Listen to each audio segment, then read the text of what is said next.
मोहन, एक दिल्ली का टैक्सी वाला, रात के 11 बजे शहर की उलझी हुई गलियों में गाड़ी चला रहा था। हवा में एक अजीब सी खामोशी थी। सिर्फ उसकी गाड़ी के इंजन की आवाज़ सुनाई दे रही थी। वो थका हुआ था, अपने बिस्तर की गर्मी के लिए तरस रहा था। शहर की रोशनी रंगों की लकीरों में धुंधली होती जा रही थी। वह अपने परिवार के बारे में सोच रहा था, जो घर पर उसका इंतज़ार कर रहे थे। दिन लंबा और बिना किसी खास घटना के बीता था। उसे उम्मीद थी कि कल अच्छी कमाई होगी। जल्द ही वह घर पहुंच जाएगा, सुरक्षित और सही सलामत। गलियां संकरी होती गईं, इमारतें पुरानी होती गईं। वह एक ऐसे मोहल्ले में घुस गया जहां वह कम ही जाता था। घर बड़े थे, लेकिन पुराने, बीते जमाने की निशानी। टिमटिमाती स्ट्रीट लाइट में परछाई नाच रही थी, उसकी आंखों से खेल रही थी। एक बेचैनी सी महसूस होने लगी। काश उसने कोई दूसरा रास्ता लिया होता। उसने स्टीयरिंग व्हील को जोर से पकड़ लिया। उसकी उंगलियां सफ़ेद पड़ गईं। गर्म रात की हवा के बावजूद उसे ठंड लग रही थी। उसने अपने रियरव्यू मिरर में देखा, किसी भी गाड़ी के पीछे आने की जांच की। सड़कें सुनसान थीं। वो अकेला था। वह आगे बढ़ता रहा, इस बेचैन जगह को पीछे छोड़ने के लिए उत्सुक। उसे उम्मीद थी कि वह जल्द ही इस मोहल्ले से बाहर निकल जाएगा। कुछ गड़बड़ लग रही थी। उसे ऐसा लग रहा था जैसे कोई उसे देख रहा है। उसने थोड़ी तेजी से गाड़ी चलाई। उसकी बेचैनी बढ़ती जा रही थी।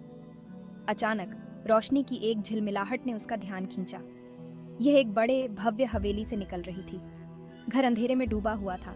उसकी खिड़कियां रात में खाली आंखों की तरह घूर रही थीं। वह धीमा हो गया, उत्सुक। उसने सोचा कि इस समय कौन जाग रहा होगा। रोशनी फिर से टिमटिमाई, उसे पास बुला रही थी। मोहन ने गाड़ी रोक दी। उसकी उत्सुकता बढ़ गई थी।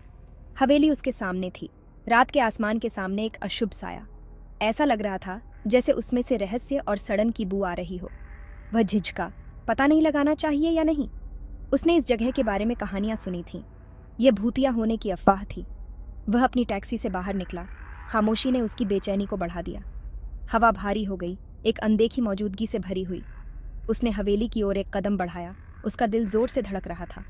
जैसे ही उसने उसे धक्का दिया, गेट चरमरा गया। आवाज़ खामोशी में गूंज उठी। उसकी रीढ़ में सिहरन दौड़ गई।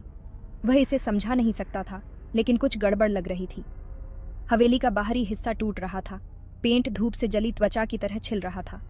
दीवारों पर लताएं छड़ी हुई थीं। उनकी टहनियां कंकाल की उंगलियों की तरह फैली हुई थीं। वह सामने के दरवाजे के पास पहुंचा, जो एक विशाल लकड़ी का ढांचा था, जिस पर जटिल नक्काशी की गई थी। लकड़ी टेढ़ी मेढ़ी और जर्जर थी, हवेली की उम्र का प्रमाण। वह दरवाजे के हैंडल तक पहुंचा। उसका हाथ थोड़ा कांप रहा था। उसने दरवाज़ा खोला तो एक मंद रोशनी वाला फॉयर दिखाई दिया। हवा में धूल के कण नाच रहे थे, जो उस टिमटिमाती रोशनी से जगमगा रहे थे जिसे उसने पहले देखा था। अंदर की हवा बासी और बदबूदार थी। सड़न की गंध भारी पर्दों और घिसे पिटे फर्नीचर से चिपकी हुई थी। मकड़ी के जाले भूतियां कफन की तरह लटके हुए थे, जो भयानक माहौल में इजाफा कर रहे थे। वह अंदर चला गया। उसकी इंद्रियां पूरी तरह से सतर्क थीं। मोहन सावधानी से फॉयर से होकर गुजरा। उसके कदम गुफानुमा जगह में गूंज रहे थे। टिमटिमाती रोशनी उसे एक लंबे, घुमावदार गलियारे में ले गई। दीवारों पर चित्र लगे हुए थे। उनकी आंखें मानो उसका पीछा कर रही हों। उसके पेट में एक गांठ सी पड़ गई। उसे ऐसा लग रहा था जैसे कोई उसे देख रहा है। वह दालान के अंत तक पहुंचा और रोशनी उसे एक बड़े सजे हुए कमरे में ले गई। कमरा बिखरा हुआ था, फर्नीचर उल्टा हुआ था और टूटा हुआ शीशा जमीन पर बिखरा हुआ था। उसने कमरे को देखा। उसकी आंखें रोशनी के स्रोत को ढूंढ रही थीं। उसने देखा कि कमरे के दूर की तरफ एक दरवाजे से हल्की रोशनी निकल रही है। जैसे ही वह दरवाजे के पास पहुंचा, उसे एक दबी हुई सिसकी सुनाई दी। वह ठिठक गया। उसका दिल जोर से धड़क रहा था। उसने ध्यान से सुना। फिर से सिसकी आई, इस बार जोर से। उसके बाद मदद की फुसफुसाहट सुनाई दी। उसने चौखट पकड़ ली। उसकी उंगलियां सफ़ेद हो गईं। उसने दरवाज़ा खोला और एक छोटे से कमरे में चला गया। एक महिला कोने में दुबकी हुई थी। उसका चेहरा अपने हाथों में छुपा हुआ था। वह कांप रही थी। उसका शरीर सिसकियों से भर गया था। मोहन सावधानी से उसके पास पहुंचा। यह सुनिश्चित नहीं था कि कैसे प्रतिक्रिया दे। क्या तुम ठीक हो? उसने पूछा। उसकी आवाज़ फुसफुसाहट से थोड़ी ही ऊपर थी। महिला ने ऊपर देखा। उसकी आंखें डर से चौड़ी हो गईं। उसके चेहरे से आंसू बह रहे थे और उसके होंठ कांप रहे थे, जैसे वह बोलने की कोशिश कर रही हो। इससे पहले कि वह एक शब्द भी बोल पाती, परछाई से एक आकृति निकली। एक आदमी। क्रोध से उसका चेहरा विकृत हो गया। मोहन की ओर झपटा। उसके हाथ में धातु की चमक दिखाई दे रही थी। मोहन ने सहज रूप से प्रतिक्रिया व्यक्त की, हमले से बचते हुए। आदमी उसके पीछे लड़ खड़ा गया। चाकू बाल बाल बच गया। मोहन मुड़ा। एड्रेनालाइन उसकी नसों में दौड़ रहा था। वह जानता था कि उसे जल्दी से काम करना होगा। आदमी घूम गया, फिर से चाकू उठा लिया। उसकी आंखें एक भयानक द्वेष से भरी हुई थी। मोहन ने पास ही रखा एक लैंप पकड़ा और हमलावर पर झुला दिया। लैंप आदमी के सिर से टकराया, जिससे वह फर्श पर गिर पड़ा। वह स्थिर पड़ा रहा। चाकू लकड़ी के फर्श पर खड़खड़ा रहा था। मोहन उसके ऊपर खड़ा था। उसकी सांसें तेजी से चल रही थीं। उसे विश्वास नहीं हो रहा था कि अभी क्या हुआ था। उसने जल्दी से आदमी में जीवन के कोई संकेत देखे। वह बेहोश था, लेकिन अभी भी सांस ले रहा था। मोहन ने अपना ध्यान वापस महिला की ओर लगाया, जो अभी भी कोने में दुबकी हुई थी। वह उसके पास घुटने टेक कर बैठा, उसे आश्वस्त करने की कोशिश कर रहा था कि वह अब सुरक्षित है। सब ठीक है, उसने धीरे से कहा। मैं पुलिस को फोन करने जा रहा हूँ। मोहन ने अपना फोन निकाला और आपातकालीन नंबर डायल किया। उसने ऑपरेटर को स्थिति समझाई। उसकी आवाज़ थोड़ी कांप रही थी। उसने उन्हें हवेली का पता दिया और बेसब्री से उनके आने का इंतजार किया। वह बेहोश आदमी पर नजर रखता रहा और साथ ही डरी हुई महिला को सांत्वना देने की कोशिश करता रहा। मिनट बीतते गए। हर एक अनंत काल जैसा लग रहा था। दूर से सायरन बज रहे थे, हर पल के साथ तेज होते जा रहे थे। जल्द ही पुलिस कारों ने हवेली को घेर लिया। उनकी चमकती रोशनी रात को रोशन कर रही थी। अधिकारी अंदर दौड़े, उनके हथियार निकाले हुए थे। मोहन ने उन्हें उस कमरे की ओर इशारा किया जहां हमलावर बेहोश पड़ा था।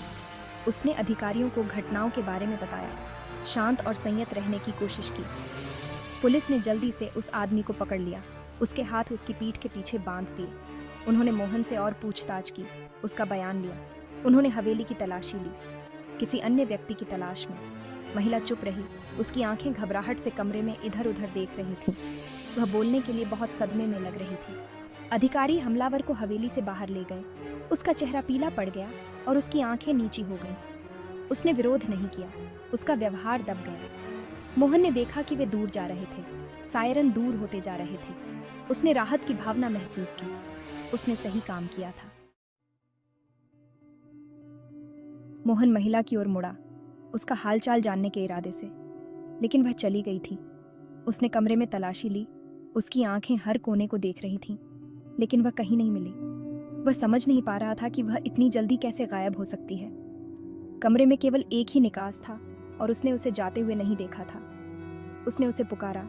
उसकी आवाज़ खाली कमरे में गूंज रही थी। कोई प्रतिक्रिया नहीं हुई। उसने बगल के कमरों की जांच की, लेकिन वह कहीं नहीं दिखी। उसे ऐसा लग रहा था कि कुछ अजीब हो रहा है। उसे यकीन था कि वह कुछ क्षण पहले ही वहां थी। वह मुख्य कमरे में लौट आया। उसका दिमाग दौड़ रहा था। उसने स्थिति को समझने की कोशिश की। यह महिला कौन थी और वह इतनी अचानक कैसे गायब हो गई? उसने फिर से कमरे में चारों ओर देखा। उसकी आंखें सुराग ढूंढ रही थी। उसने खुली खिड़की देखी, जिसमें से ठंडी हवा बह रही थी। क्या वह खिड़की से बच निकली होगी? उसने खिड़की से बाहर देखा, लेकिन उसका कोई पता नहीं चला। उसके पास उत्तरों से ज्यादा प्रश्न थे। महिला के लापता होने से पहले से ही विचित्र रात में रहस्य की एक और परत जुड़ गई। वह इसे समझा नहीं सकता था। उसके मन में एक बेचैनी सी भावना थी, जिसे वह दूर नहीं कर सकता था। वह कौन थी? वह कहाँ गई? और वह सबसे पहले हवेली में